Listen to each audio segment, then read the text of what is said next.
Olá pessoal, eu sou a professora Susan Wolters, bem-vindos à nossa segunda aula de Geometria Analítica. A gente ainda está dentro dessa unidade 1 de vetores. Na nossa primeira aula a gente deu uma abordagem mais geométrica, né, para os vetores, e hoje na nossa segunda aula a gente vai começar a dar uma abordagem mais algébrica, beleza? A gente vai ver aqui como que a gente vê um vetor, né, como que a gente associa ele com pontos do plano, quando a gente estiver falando do R2, né, duas coordenadas, como é que a gente associa ele com um ponto do espaço, né, que é o R3, quando a gente estiver falando aí, por exemplo, de 3 coordenadas. É claro que a gente pode olhar para isso para N coordenadas, mas o nosso objetivo aqui vai ser caracterizar ele, né, decompor um vetor aí no R2 e no R3. Então, vamos lá?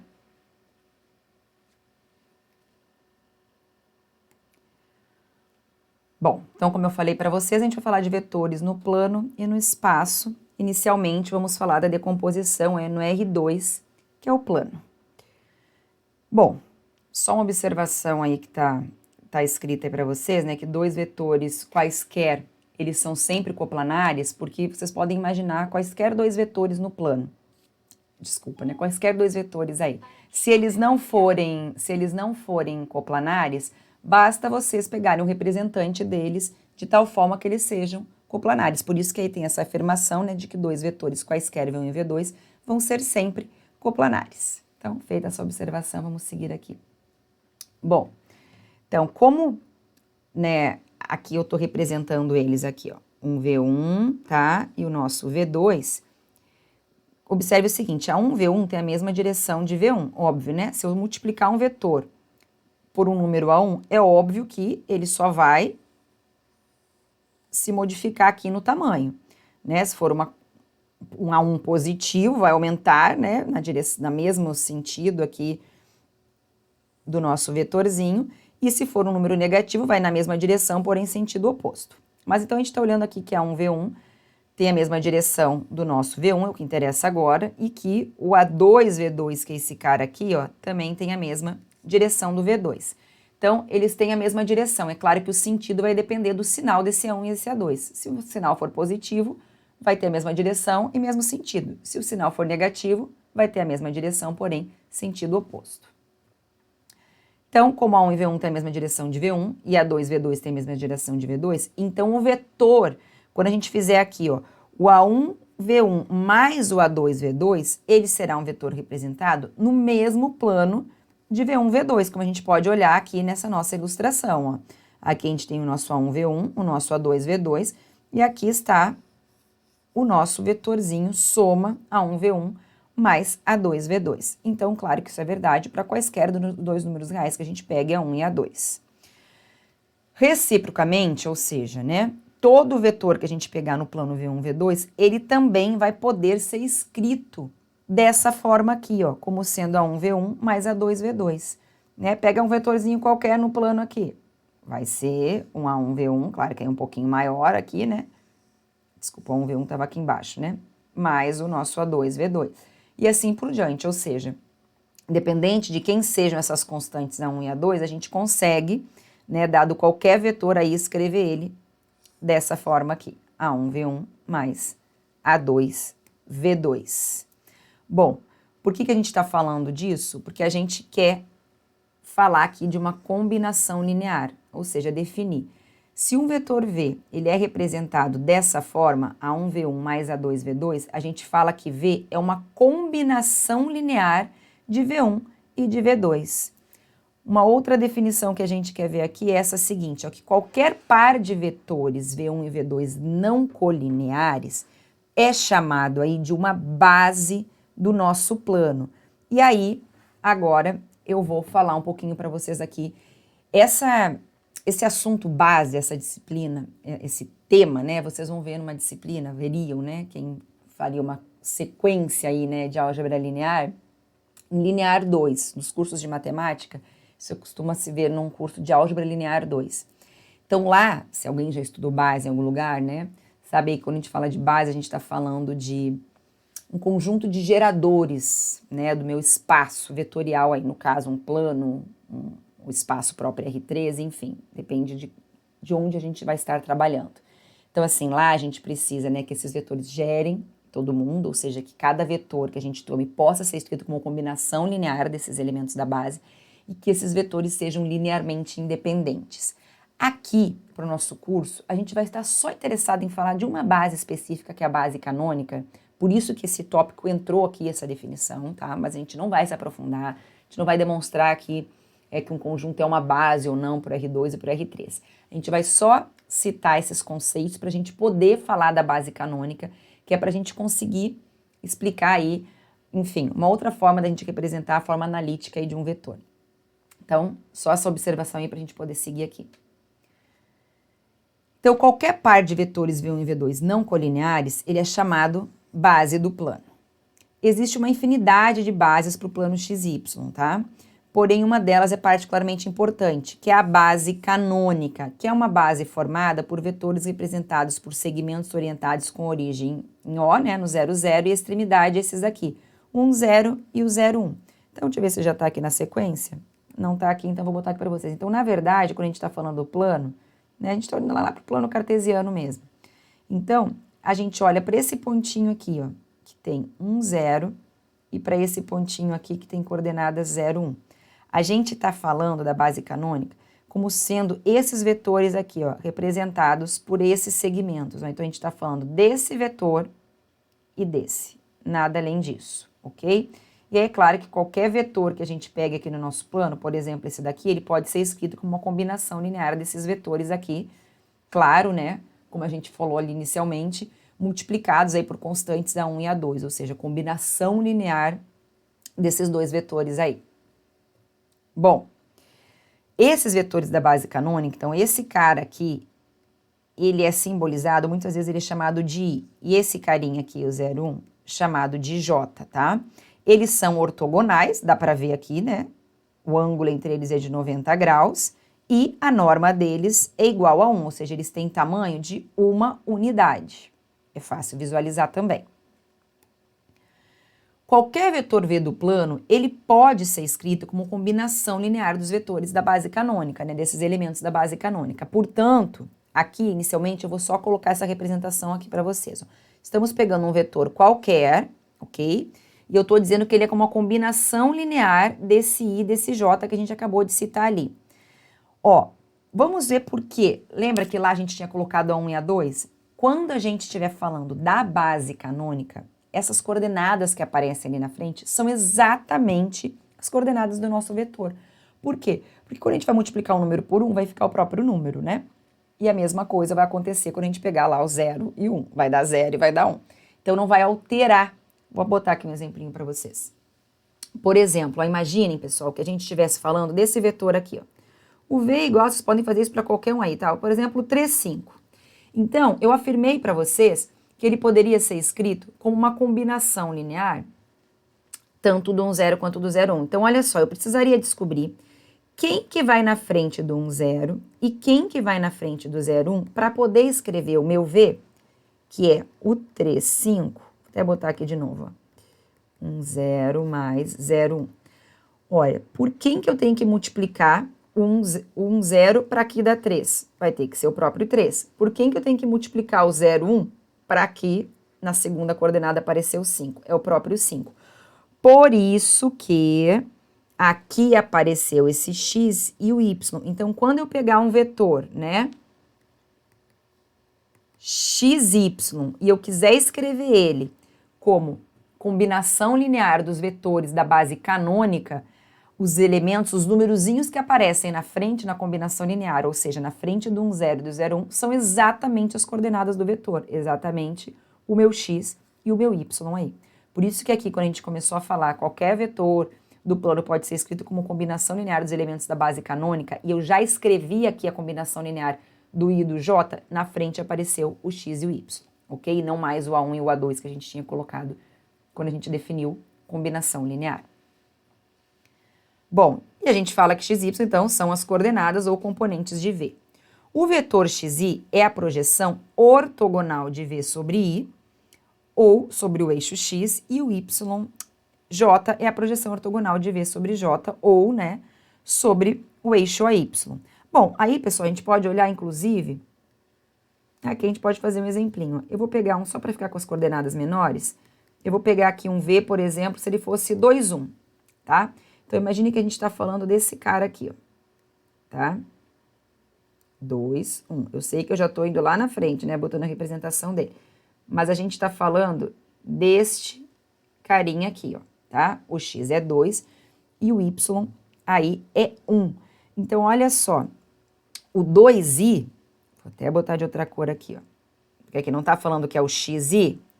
Então, o 2i, que é esse cara, ó, é justamente, ó, a projeção ortogonal quando eu projeto esse meu vetor azulzinho aqui. Deixa eu botar a tela para vocês. Estão vendo bem aqui, ó? Esse vetor, quando a gente projeta ele aqui, ó, dá exatamente o 2i. E quando a gente projeta agora, né, esse mesmo vetor aqui, 2, 1 lá, né, com as coordenadas 2, 1. Esse vetorzinho aqui, agora neste plano, vai dar exatamente esse cara aqui, que é o meu YJ. Então, por isso que a gente está falando que o vetor XI, este, é a projeção ortogonal de V sobre I, aqui sobre o eixo X, né, pessoal? E que o YJ é a projeção ortogonal de V sobre J, ou no caso aí sobre o eixo, né? No caso não, né? Sempre, né? Mas só para ficar, no caso que eu digo no desenho, ficar bem explícito para vocês visualizarem, sobre o eixo Y, ok? Bom, e aí, continuando aqui, um vetor no plano, ele é um par ordenado de números reais que pode ser representado assim, que é o que eu falei aqui para vocês já, né? Meio que adiantando aqui, ó, o nosso V, ele é o 2, 1. E essa daqui é chamada a expressão analítica de V. Dizemos que a componente X é a abscissa e que a componente Y é a ordenada do vetor V. Então, vamos fazer esses exemplinhos, está pedindo para a gente representar esses vetores, menos I mais J. Então, olha só, antes da gente ver uma representação geométrica, o que seria isso, né? Então, o nosso V, ele vai ser quem? Menos I. Lembram lá, ó, quem que é o nosso I? Já que a gente botou ele aqui a primeira vez, ó, gente, bom, enfim, o I é que a gente chama de, tô tentando achar aqui, mas são os vetores, aqui, ó, o I é o 1, 0, o J era o 0, 1.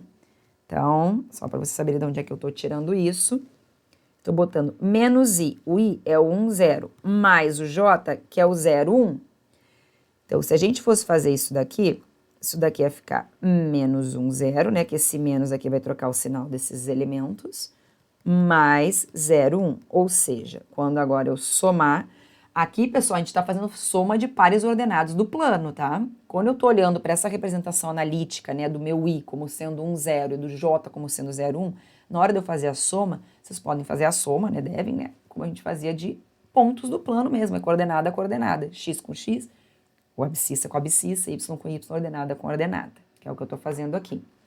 Então, isso daqui ia ficar menos 1 mais 0, que dá menos 1, 0 com 1, que dá 1. Ou seja, esse meu V, que é o menos I mais J, ele é o menos 1, 1.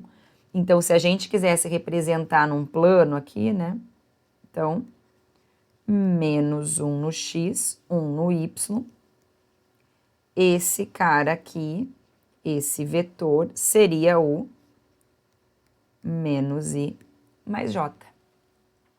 O menos do I. Ok? Bom, o V é igual a 3J, né? Bom, o J, vocês já sabem que é... Vou trocar minha cor aqui. O J, vocês já sabem que é o 0, 1. Então, 3J vai ficar igual a 3 vezes o 0, 1, ou seja, 0 e 3. E aí, a gente pode representar aqui também, ó, no eixo Y, né? Esse pretinho aqui seria o nosso 3J.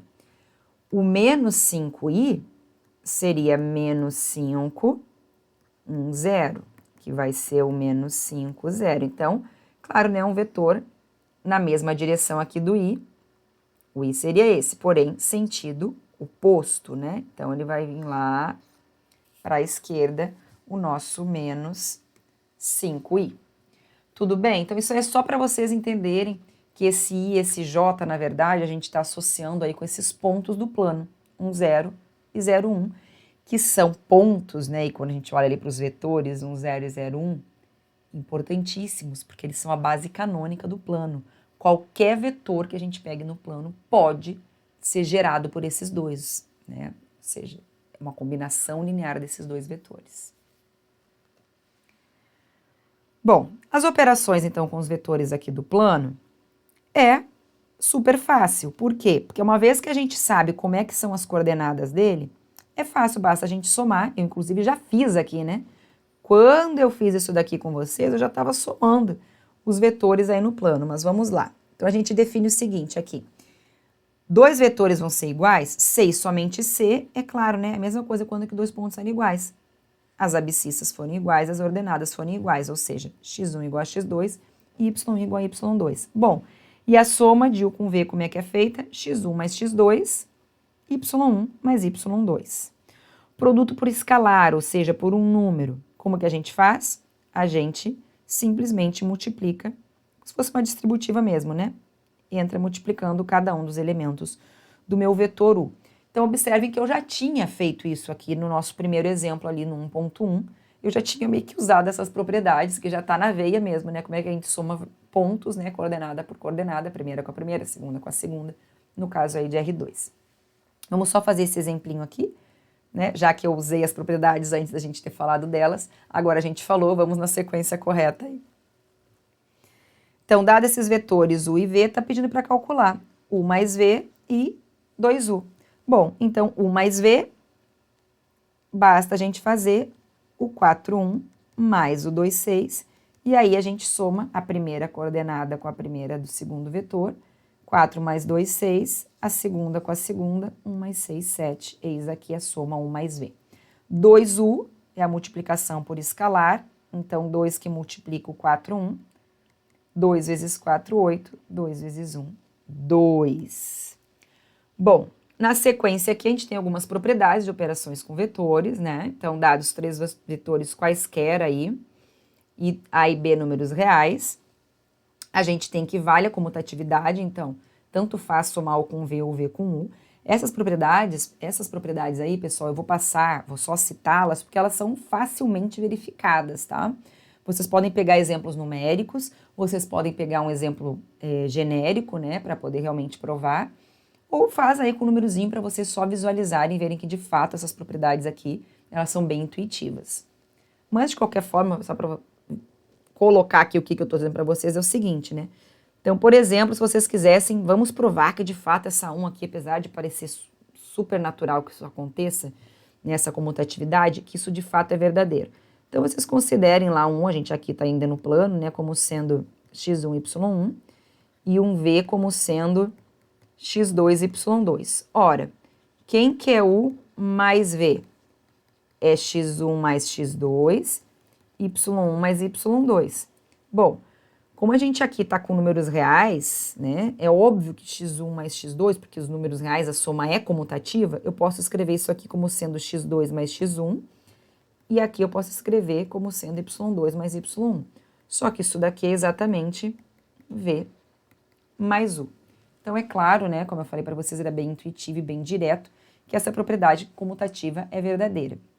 E aí, assim como na sequência e essas outras propriedades, vocês podem tentar fazer como exercício, tá? Fica, então, nem vou dizer podem tentar, tentem, né? Devem fazer aí como exercício para vocês verificarem que elas, de fato, aí são todas verdadeiras. Ok? Aqui é o vetor nulo, U com menos U vai dar sempre zero. Se a gente pegar um escalar aqui, né, e multiplicar por um vetor BU, é a mesma coisa que se primeiro a gente multiplicar os dois escalares A e B e só depois multiplicar por U, ok? Essa quinta propriedade aqui, ó, que se a gente primeiro somar dois escalares e depois multiplicar por um vetor, é a mesma coisa que se a gente multiplicar o vetor pelo escalar A, multiplicar o vetor pelo escalar B e só depois efetuar a soma. A sexta propriedade, se a gente somar dois vetores e depois multiplicar essa soma por A, tem que dar o mesmo resultado de que se você fizer a U e a V separado e depois somar a esse resultado. E a última que 1, ou seja, se a gente fizer 1 vezes qualquer vetor, dá o próprio vetor. Bom, isso é bem natural, né? São resultados que são bem intuitivos, vamos dizer assim, né? Para fixar um pouquinho aí, vamos fazer aí essa continha, ó. Vocês podem, inclusive, dar um pause, tentar fazer, e depois a gente faz junto aqui, corrige junto. Dados aí 2 vetores, U e V, tá pedindo para determinar um vetor W que satisfaça aí essa igualdade. Então, vamos tentar fazer isso aí. Deixa eu ver só aqui eu tô sem espaço, então vamos fazer aqui, vamos ver se eu ocupo pouco espaço aqui. Então, ó, eu tô querendo determinar quem é o W, então a gente pode deixar tudo que tem W para um ladinho da nossa igualdade e jogar o que não tem W para o outro. Então, aqui a gente fica com 3W menos W igual, né, a meio de V menos 2U. Ou seja, né, aqui a gente tem 2W, certo?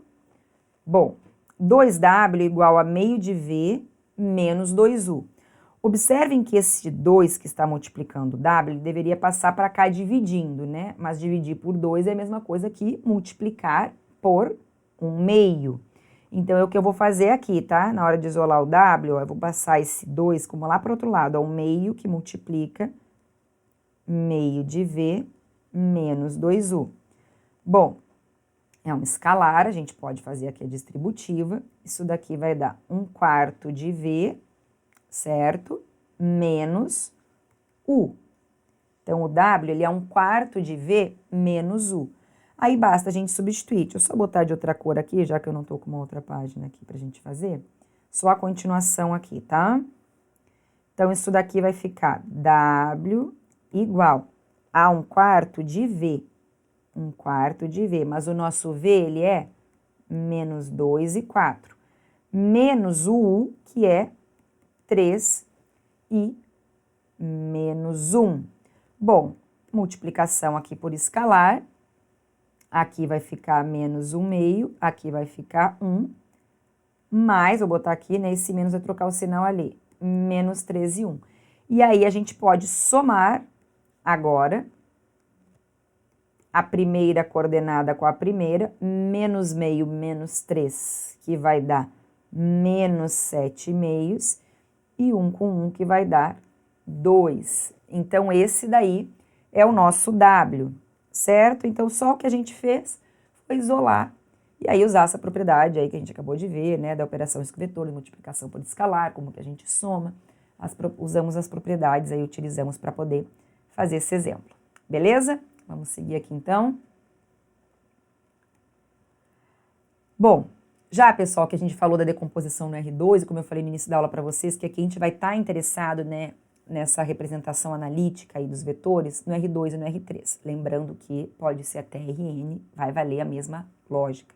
Intuitivamente, vai valendo o mesmo raciocínio se a gente vai aumentando o número de coordenadas. Mas, já vimos como é que as coisas funcionam aí no R2, agora a gente vai fazer a mesma coisa para o R3. Que a gente vai falar da base canônica, só que agora vão ter 3 coordenadas, porque a gente está falando de vetores do espaço, né? O espaço que a gente habita aí, que tem uma terceira dimensão, então, portanto, os vetores terão 3 coordenadas. Ah, professora, mas a senhora falou que vale aí para o Rn, como é que a gente faz para visualizar, né, a partir do 3? Realmente, né? Não dá, porque a gente vive no espaço, né, no R3. O plano é fácil, a gente visualiza numa parede, numa lousa, num quadro. O espaço é o que a gente, como eu falei, né, o que a gente habita. Já para o R4 tem que começar realmente a usar a imaginação para tentar entender como que as coisas se comportam quando a gente sai da dimensão 3, ok? Mas, como eu falei para vocês, é intuitivo, e uma vez que você visualiza as coisas no R2 e no R3, quando vocês precisarem, em algum momento da vida de vocês, visualizarem numa outra dimensão, as coisas vão ficar mais fáceis, uma vez que vocês já entenderam o R2 e o R3. Vamos lá, então. Bom, decomposição aí, então, no nosso R3. De forma análoga ao que a gente fez aí no plano, então a gente pode definir uma base canônica e decompor os vetores em relação a ela. Bom, qualquer conjunto aí, né, de 3 vetores, não agora coplanares, ou seja, que não estejam no mesmo plano, eles vão formar uma base para o R3, E todo vetor V do espaço pode ser escrito como combinação linear desses vetores da base. Mais uma vez, pessoal, porque eu não me aguento, né, toda vez que eu falo de base, a gente aqui não está definindo e fazendo exemplos e provando que são base. Aqui a gente está indo bem direto, já afirmando, né, que qualquer conjunto de 3 vetores aí vai ser uma base, nesse sentido de que gera qualquer vetor. Qualquer vetor pode ser escrito como combinação linear aí. E é claro, como eles são tomados, né, não coplanares, eles vão ser linearmente independentes. Mas foquem aqui na base canônica. Então, que ser escrito como combinação linear, né, qualquer vetor poder ser escrito como combinação linear dos vetores da base, significa que sempre existem escalares, né, A1, A2 e A3, tais que o V pode ser escrito assim. E a principal base aí no espaço, né, no R3, é a base canônica, e agora a gente vai chamar de IJK, o nosso I vai ser o 100, o J o 011 e o K o 001. São vetores unitários, claro, né? Só tem comprimento 1 aí, a gente vai falar da norma de um vetor, é isso, eles têm norma 1. 2 a 2 ortogonais, com ponto de origem na origem do sistema e extremidade, respectivamente, nestes pontos. Mas o que é isso, professor? Aqui está isso que eu estou falando lá, ó. Olha aqui, quando a gente está falando do espaço, é difícil, né? Porque cada um, o XY aqui é um plano, o YZ é outra, o XZ é outra. Então, assim, pessoal, antes de mais nada, para a gente visualizar, para vocês aí em casa visualizarem melhor esse X, Y e Z que eu estou colocando aqui, pensem aí na sala que vocês estiverem, enfim, olhem para as paredes, olha lá para um cantinho da parede de vocês. Pensa no Z como sendo a altura, lá que está no cantinho da parede, que está subindo lá retinho no cantinho da parede. O X e o Y, olhem para o chão e pensem aí nas extremidades da sala, do quarto, enfim, de vocês. Então, pensem no plano XY como sendo o chão da sala que vocês estiverem. Se estiverem ao ar livre, escutem, né, e refaçam esse raciocínio quando vocês estiverem num ambiente fechado, que tenha um chão, que tenha parede. Bom, então, supondo que vocês estejam num local fechado, ou que pelo menos tenha paredes, o chão vai ser o plano XY, ok? E pensem aí numa das extremidades como sendo o Z, um dos cantinhos aí da parede como sendo o eixo Z, para vocês conseguirem visualizar isso daqui. Porque aí a gente vai ter aqui realmente 3 planos principais que eu vou acabar falando para vocês aí, e eixos, tá? O OZ, aí pensem como 0 sendo o cantinho mesmo lá da parede, união dessas 3 retinhas, tá? Do X, do Y e do Z. E aí isso daqui pode ser, né, sim, espero que fique mais fácil de vocês visualizarem. Bom, então a reta com a direção do vetor I é o nosso eixo X, aqui está, ok? É o eixo justamente OX, chamado eixo das abscissas. A reta com a direção do vetor J, ó, é o eixo OY, chamado eixo das ordenadas. A reta com direção do vetor K é justamente o eixo aqui OZ, chamado eixo das cotas. As setas indicam o sentido positivo de cada eixo. Esses eixos são chamados de eixos coordenados. Observem o seguinte, a gente aqui está representando, né, o R3 num plano, para vocês poderem visualizar. Mas aí na parede de vocês estão olhando, né, na sala, enfim, no ambiente que vocês estão, no espaço. Tem um lado de lá da parede, certo? Tem abaixo do chão. Então, isso é quando a gente vai falar aí já de quadrantes, né? A gente já está mudando, se a gente está olhando onde todas as coordenadas são positivas, negativas, aqui a gente está supondo que esse lugar onde eu pedi para vocês olharem aí, é onde está todo mundo positivo. Mas se a gente ultrapassar a paredezinha para o lado de lá, o X já troca de sinal, o Y já troca de sinal, se torna negativo, né? Ou seja, a gente tem aí 8 partes, né? Temos este quarto, essa sala que vocês estão, a do lado de lá da parede, 2 mais para lá e as 4 abaixo da gente, digamos assim, se a gente separar aí por esses eixos. Então, só para vocês terem uma ideia, né, de como a gente pode viajar aí e que tem que realmente abrir um pouquinho a mente, parar, sair um pouquinho da caixinha e tentar analisar, né, o que é que a gente está falando, onde que a gente está trabalhando com esses elementos. Bom, seguindo aqui já tem uma representação, que é o que eu falei para vocês aí, né? Que cada dupla de eixos determina um plano coordenado. Olha aqui o XY que eu falei para vocês como sendo o chão. Pensem, o que eu falei para vocês é como se a gente tivesse com os dois positivos aqui, ó. Aqui é o chão aí da sala do quarto de vocês. E essa daqui é a tal do cantinho da parede que eu falei. Mas observem, ó, pro lado de lá dessa parede tem isso, lá atrás tem aquela, aqui tem essa e ainda tem todo mundo abaixo do chão. Então aqui, foquem aí nesse amarelinho que era o nosso plano aí, né, XY.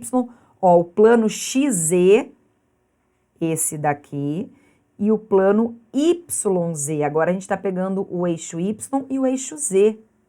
Então tentem imaginar aí qual seria, né, das paredes de vocês. Ok? Se a gente está olhando aqui, né? Se eu falei para vocês olharem para essa peça aqui, vamos dizer assim, onde vocês estão. Então, essa daqui seria a parede da frente, né? Nessa posição, né? Onde eu estou, por exemplo. E essa daqui seria a parede lateral. Isso se vocês tiverem considerado esse carinha aqui como sendo a extremidade aí do lado direito de onde vocês estão sentados.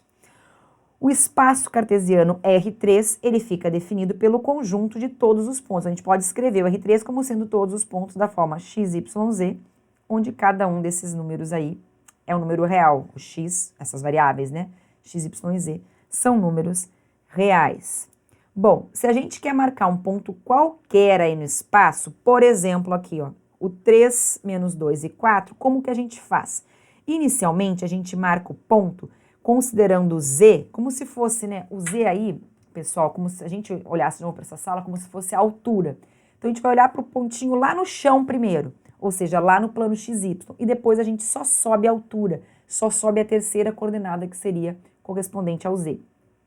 Então, primeiro a gente vai lá, ó, no eixo X, aqui está o 3, ó, no Y, ó lá o negativo, se fosse positivo, estaria aqui. A gente já não está mais na nossa sala aqui, ó, já passou para o lado de lá da parede. Então, 13 menos 2. Marcamos este ponto aqui, onde o Z, ó, é 0. E agora, a gente vai subir, neste caso subir, porque o Z é positivo e é 4 unidades. Então, aqui está o ponto A. Ah, professora, e se fosse menos 4, né? 3 menos 2 e menos 4. A gente faria a mesma coisa, 13 menos 2 no chão, só que aí desceríamos, ó, lá para o subsolo, abaixo do chão, 4 unidades, e lá embaixo estaria aí este ponto, caso a terceira coordenada fosse negativa. Mas no nosso caso aí é 3 menos 2 e 4, então exatamente este pontinho que vocês estão vendo aqui. Bom, então tá só uma observação, né? Deslocar-se paralelamente ao eixo Z, 4 unidades para cima. Se a coordenada fosse menos 4, a gente ia deslocar 4 unidades para baixo. Bom, um vetor V qualquer do espaço, ele pode ser escrito como combinação linear dos vetores da base canônica, da mesma forma como a gente fez lá inicialmente, lembra? Aqui, mais uma vez, ó, aparecem as próprias coordenadas do vetor porque estamos falando da base canônica, ou seja, 1, 0, 0, 0, 1, 0 e 0, 0, 1. Então, a combinação linear com relação à base canônica, as coordenadas que aparecem na frente são exatamente as coordenadas do vetor V. E as operações aqui são definidas de maneira análoga ao caso do plano e têm exatamente as mesmas propriedades, né? Então, ó, então, se a gente tiver o I e o V assim, a gente vai falar que esses vetores no espaço R3 vão ser iguais, se e somente se, ó. A primeira for igual à primeira de lá, ou seja, x1 igual a x2, a segunda igual à segunda, ou seja, y1 igual a y2, e a terceira igual a terceira, ou seja, z1 igual a z2 aí. E a soma também, x1 mais x2, y1 mais y2, z1 mais z2.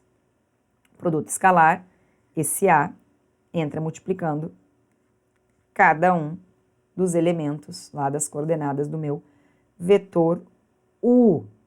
Certo? Ah, bom, antes da gente passar então para esse outro item ali, então observem, pessoal, foi exatamente o que eu falei para vocês. Se a gente fosse agora para um R4, eu sei que não é assunto nosso aqui, mas só para quem gosta de usar um pouquinho a imaginação e ficar viajando nesses conceitos, a gente só aumentaria aqui, ó. Ia ser um x, y, z e um w, por exemplo, uma quarta coordenada. Então, por exemplo, a base, agora teríamos que ter 4 vetores, e assim por diante. E a soma seria definida da mesma forma, análoga, multiplicação por escalar também. Então, seguindo aqui, vamos ver como é que a gente define, né? Vetor definido por 2 pontos aí. Então, no plano. Então, olha só. Considere aí um vetor AB, aqui está o nosso vetorzinho AB, ok? De origem neste ponto A, que eu tenho, que tem coordenadas aqui, ó, x1 e y1.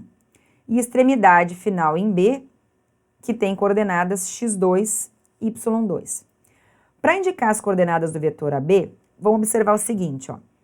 Concordam que o nosso OA, ele é o x1, y1? Ó, aqui o nosso OA, ele tem coordenadas x1, y1. E que o OB, o nosso OB, tem coordenadas x2, y2, certo? Então, e olha só, e o OB, ele é justamente, ó, o nosso OB, ele vai ser justamente a soma de OA com AB. Portanto, ó, se a gente quiser definir o AB aqui, basta, né, a gente isolar e colocar como sendo OB, o AB, certo? Como sendo o OB menos o OA. Ou seja, quem que é o OB? Olha lá, quem são as coordenadas de OB? x2, y2. Então, ó, o OB, ele é x2, y2. O OA, ele é quem? O OA, x1, y1. Então, x1, y1. Então, agora, como é que a gente vai fazer esse menos esse? É como se a gente fizesse esse mais menos aquele, né? Ou seja, essa coordenada x1, x2, menos essa coordenada que é x1.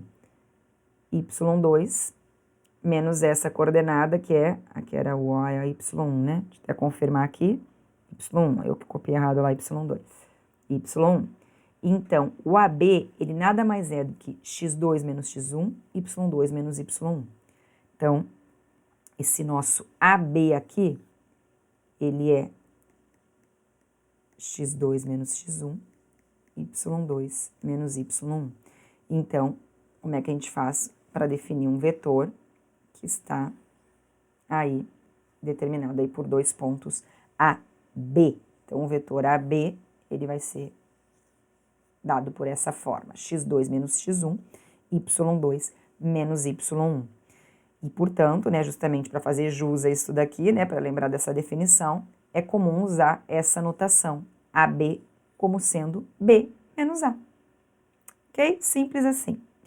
No espaço, de maneira análoga, se a gente tiver 2 pontos agora aqui, claro, isso aqui vão ser 3 coordenadas, a gente pode falar que o AB, também ele é chamado de B menos A, que são justamente as coordenadas de B menos as coordenadas de A. Certo? Beleza? Então, bem simples, é só uma forma, porque normalmente vocês vão ver em alguns lugares aí, o AB ele também é representado por B menos A. Então, tá aí a justificativa de porquê, que são realmente, né, a gente viu lá, aqui, geometricamente, por que isso funciona, né, como que isso funciona, e aí, sim, que fica bem intuitivo a gente ver e lembrar dessa definição do AB como sendo B menos A, tanto no R2, quanto no R3, quanto no R4, quanto no R5, no Rn. Bom, vamos falar aqui agora do ponto médio. Bom, no plano, se a gente tiver um segmento aí, né, com extremos A, que eu tô chamando aí de XY e B de X2, Y2, o A, X1, Y1, o B de X2, Y2, se eu considerar M como sendo o ponto médio de AB, eu quero calcular como é que vão ficar as coordenadas desse ponto médio em função das coordenadas de A e de B. Então, olha só, se a gente usar vetores, já que ele é o ponto médio, o AM, certo? Ele é igual ao MB, ok? Concordam? Já que ele é o ponto médio, esse vetor é igual a esse. Lembra? Igual, tem mesma direção, mesmo sentido, mesmo comprimento. Então, de fato, eles são iguais, já que M foi tomado como sendo o ponto médio. Bom, ou seja, mas quem é a M? Não é M, as coordenadas de M menos as coordenadas de A? O MB não são as coordenadas de B menos as coordenadas de M? Então, o A era x1, y1, o B x2, y2 e o M xy. Se você substituir por essas coordenadas, vão chegar em x menos x1, y menos y1, x2 menos x, y2 menos x. Ora, aqui a gente tem uma igualdade de pontos do plano. Quando que são iguais? Quando a primeira coordenada daqui for igual à primeira de lá, né? Abscissas iguais, ordenadas iguais aí. Então, daqui surge a primeira equação, x menos x1 igual a x2 menos x, e da igualdade aqui da segunda coordenada surge a segunda equação aqui, y menos y1 igual a y2 menos y. E, portanto, basta a gente isolar o x aqui, né? O que ele vai fazer? Vai ficar x1 mais x2 sobre 2, claro, né, pessoal, tem que isolar bonitinho, né? Vai passar 2x, o menos x vai passar para cá. Faça aí bonitinho, tá? Vai ficar x mais x igual a x2 mais x1. Aí aqui a gente fica com 2x igual, vou só trocar a ordem aqui, mas é a mesma coisa, x1 mais x2, e portanto x igual a x1 mais x2 sobre 2. Da mesma forma aqui, né, passa esse menos y para cá, vai passar 2y igual, o menos y1 passa para lá, troca de sinal, então fica positivo, e portanto y é y1 mais y2 sobre 2. E assim a gente obtém que vocês já com certeza conheciam e a gente usa, né, como sendo as coordenadas do ponto médio. Basta somar as coordenadas e dividir por 2, certo? A mesma coisa vale para o R3. Então, de novo, analogamente, né, se as extremidades forem essas, o ponto médio vai ser agora a soma das 3 coordenadas aí divididas por 2. Então, um exemplinho aqui, vocês podem fazer as continhas aí, que o ponto médio desse segmento, que tem as extremidades essa A e essa daqui, vou chamar aqui de um Bzinho, né? É esse M, 11 meios, 1 meio e 2. Claro, né, pessoal? Falei para vocês fazerem aí, mas a gente pode até só comentar aqui juntos, né? Vai somar o x com o x, 6 mais 5, 11, dividido por 2, 11 meios. 4 com menos 3 vai dar 1, dividido por 2, 1 meio. 2 com 2, 4, dividido por 2, 2. E aqui estão as coordenadas do ponto médio. Então, por que a gente citou esse exemplo aqui, né, de ponto médio? Isso é uma coisa que vocês já conhecem, já usam, justamente para a gente ter esse apelo, né, que a gente tem aqui, esse apoio, um apelo que é um apoio, né, geométrico. Eu devia ver de onde que saíram isso. Ah, é óbvio que era isso, né, professora? Mas tudo bem, a gente foi lá, olhou, visualizou, fizemos aí as coordenadas do ponto médio, beleza? Bom, se a gente for olhar para o módulo, né, e distância, se a gente estiver olhando aqui no plano, considera aí um V com coordenadas x, y, tá? Então, a gente está olhando para o ponto V, esse daqui. Esse y porque tem a mesma medida daqui, né, pessoal? Então, essa medida daqui é exatamente a mesma daqui. Então, por isso que eu chamei aqui de x e aqui de y. O que a gente sabe? Que se a gente olhar, então, para a medida de x, de y e aqui o comprimento de v, isso daqui forma um triângulo retângulo, onde v é exatamente, ele está exatamente no lugar da minha hipotenusa. Então, o comprimento de v, ou seja, o módulo de v, ele é a raiz quadrada da soma das coordenadas, né? Ou seja, dos catetos aí ao quadrado, né? Então, a gente tem o x e y como sendo os catetos, medida x, medida y como sendo exatamente as medidas aí desse cateto, e o módulo de y vai ser exatamente a medida da hipotenusa. A hipotenusa ao quadrado é a soma dos quadrados dos catetos. Então, a gente vai lá e isola e sobra essa raiz aí. Assim, né? A gente sabe que a hipotenusa ao quadrado é a soma dos quadrados dos catetos. Ou seja, módulo de v vai ser a raiz de x2 mais y2. Então, usamos aí o famoso teorema de Pitágoras. Bom, e a distância entre dois pontos, ela pode ser calculada exatamente pelo módulo do vetor AB, ou seja, a distância de dois pontos é exatamente o comprimento aí, né, o módulo do nosso vetor AB. Como AB, a gente já viu que ele pode ser escrito como B menos A, que na verdade é isso, daí que segue também uma formulazinha, que provavelmente já é conhecida de vocês, da distância entre dois pontos, que a gente subtrai ali as coordenadas, né? De B menos as de A, x2 menos x1 eleva ao quadrado, mais y2 menos y1, ao quadrado. Então, essa fórmula da distância, vocês também, acredito eu, né? Assim como já viram em algum momento, assim como tinham visto a fórmula do ponto médio. Então, aqui a gente só usou os conceitos para rever aí essas duas formulazinhas, do módulo e da distância. Vamos aqui seguir, a mesma coisa aconteceria, né, se a gente estivesse aí no espaço, no R3, exatamente a mesma coisa, tá? O raciocínio é o mesmo, o módulo seria a raiz quadrada de x2 mais y2 mais z2, e a distância entre dois pontos, agora, a gente teria 3 coordenadas dos vetores, então vai ficar x2 menos x1 ao quadrado, y2 menos y1 ao quadrado, mais z2 menos z1 ao quadrado, como vocês podem ver bem aí. Então, só aproveitando e revisando isso. Bom, aí agora só para a gente utilizar um pouquinho essas definições, vamos considerar aí, né, a gente tem esses dois pontos e esses dois vetores, né? Observem que a gente está usando, aqui eu até poderia, já vou colocar assim, né, que aqui eu não coloquei o I e o V, a gente quer determinar o módulo de U. Observem, né, que a gente aí está falando de vetores U e V, né, e as coordenadas, eles são coordenadas de pontos, porque a gente já está olhando para eles nessa representação aí, que é como pontos aí do R2, né, as coordenadas finais lá, se a gente estivesse olhando para a extremidade desse vetor, como sendo a origem 0, 0, o início dele, né, e a extremidade final como sendo esses pontos aí, menos 1, 3 e menos 2, menos 1. Bom, aqui só está pedindo para a gente calcular o módulo. Então, a gente vai usar a formulazinha que a gente acabou de ver. Então, como é que ficaria aí, né? O nosso módulo de U vai ficar a raiz quadrada, de menos 1 ao quadrado vai ficar 1 positivo, mais 3 ao quadrado, que é 9, e, portanto, aí vai dar raiz de 10. O módulo de V vai ser raiz de menos 2 ao quadrado, que vai dar 4 positivo, mais 1, que vai dar 5. Esse aqui eu vou deixar para vocês fazerem, já está até a respostinha aqui, faz 2u menos 3v e calcula o módulo.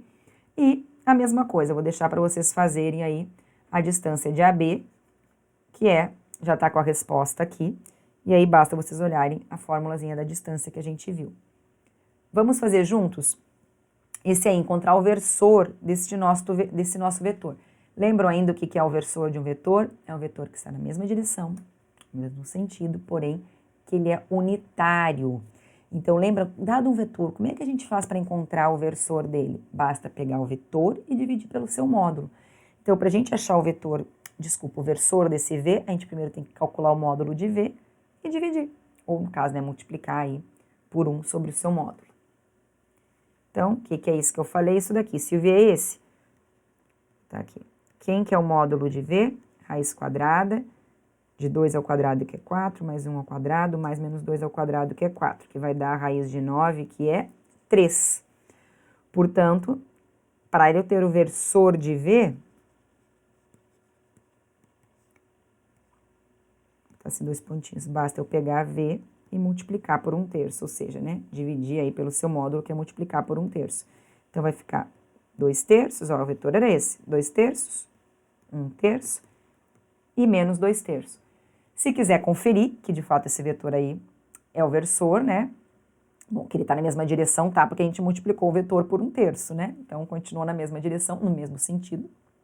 E o que a gente precisa fazer agora? Calcular a norma desse cara e verificar que é 1. Não precisa, tá? A gente faz só para a gente ter certeza de que esse é um versor e mais um exercício para vocês aí, certo? Então, relembrando, o versor é um vetor na mesma direção, no mesmo sentido, porém unitário. Deixa eu ver aqui o que mais que a gente tem aqui na sequência. Eu acho que, por hoje, nessa nossa aula, eu vou encerrar por aqui.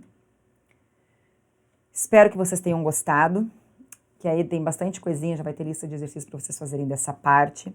E aí, na sequência, a gente vai ver mais algumas coisinhas depois, tá? A gente ainda vai ficar vendo produtos, alguns produtos especiais, produto escalar, produto vetorial, produto misto, aí de vetores.